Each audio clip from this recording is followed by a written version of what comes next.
Այն ժամանակ սահմանադրությամբ բոլոր որոշումները վավերացնում էր նախագահը։ Չկա որևէ որոշում, որը նախագահը չվավերացներ։ Եթե չեմ սխալվում, 10,000-ից ավել նման որոշում կա։ Պայմանական կարելի է ամենտեղ մի խնդիր դնել, վերջում գնալ ասել,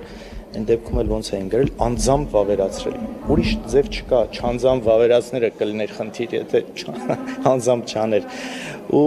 կարելի է ամեն որոշման հետ ինչ-որ խնդիր գտնել կամ պայմանական ինչ-որ մեկին հետո մեր հետ կապ հասկանալ ու բերել քրեական։ Չէ, աբսուրդ է, թե վաղեմության ժամկետների տեսանկյունից, թե մնացածի բոլոր ուղղություններով ժողովուրդ ոչ մի իրավական գործընթաց այստեղ ամեն պատասխանատվության չկա։ 7 հիվամ, այսպես իրավական գործընթացներ արեցին, այդ թվում նաև ձեր կնոջ այսպես աշխատավայրում ինչ վերջ հայտնաբերեցին, գտան այնտեղ։ Ոչինչ չգտան, ինչ պիտի գտնեին, ասենք իմ այս պիջակների գրպաններն էին հերթով մտնում ստուգում, միտեղ 15,000 դրամ կար, վերցրեցին, արգարավեցին, այս կարգի էժան բաներ, հա։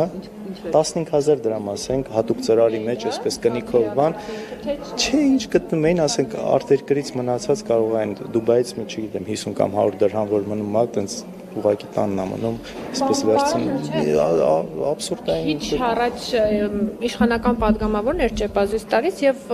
խոսելով Ռոբերտ Քոչյանի մասին, ասում է մեզանից ժողովուրդն է պահանջել եւ այս ամեն ինչը անգամ ուշացած է, թեև Նիկոլ Փաշինյանը 2018-ից սկսած է խոսել դրա մասին, բայց միայն հիմա է իրավապահ համակարգ գործի անցել եւ ժողովրդից հասումն է սա, այսպես ասած, որ Ռոբերտ Քոչյանին բանտարկեն կամ ունեզրկեն, ինչպես հայտարարել է Արժանյոնից։ Գիտեք, ես սրա մասին նույն այն օրն էլ ասացի։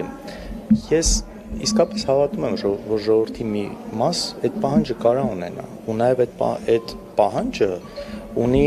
բացատրություն, թե ինչից է նաև այդ պահանջը ձևավորվել։ Այդ պահանջի մեջ ինչքան մասն է օբյեկտիվ, ինչքան նա սուբյեկտիվ, ինչքան նա այն նեգատիվը, որ տարիներ շարունակ գեներացրել են, սա ինչքան մասն է օբյեկտիվորեն, ինչքան մասն է ստի վրա։ Այսինքն այստեղ տարբեր պահանջներ կարա լինի։ Ու ասում եմ, մի հատ լուրջ մասը մեր ժողովրդի նաև պահանջ ունի մեզնից։ Դուք շատ լավ գիտեք լրագրողներդ ինչ պահանջ ունեն, որ մենք ինչ պետք է անենք իրանց հետ։ Տարբեր պահանջներ կարա ժողովրդի մոտ ձևավորվի, օբյեկտիվ, սուբյեկտիվ, բայց երկիրը, եթե ժողովուրդը հավաքվում է, որոշում է, որ ունենում է սահմանադրություն, ապրում է ընդհանուր ինչ-որ օրենքներով, սա մենք չենք կարող ամեն անգամ, որտեղ պետք է այդ օրենքը ծռել ի օգուտ ինչ-որ մի կողմի, ասել դե ժողովուրդը ամեն ինչ այսպես ոնց են ասում, ամենամեծ սրիկայությունները արվում են ժողովրդի ամեն ինչ, չէ՞։ Ամեն տեղ, որտեղ դու պետք է օրենք խախտես, օրենք թեքես, ասես դե ժողովուրդն ասում, այդպես չի լինում։ Ժողովուրդ կա վերջի վերջո օրենք, կա սահմանադրություն, կա քրեական օրենսգիրք։ Եթե մենք այդ ամեն ինչը պետք է դնենք մի կողմ, այն սրիկայությունները, ապօրինությունները արվեն ժողովրդի անունից, սա արդեն երկիր չի։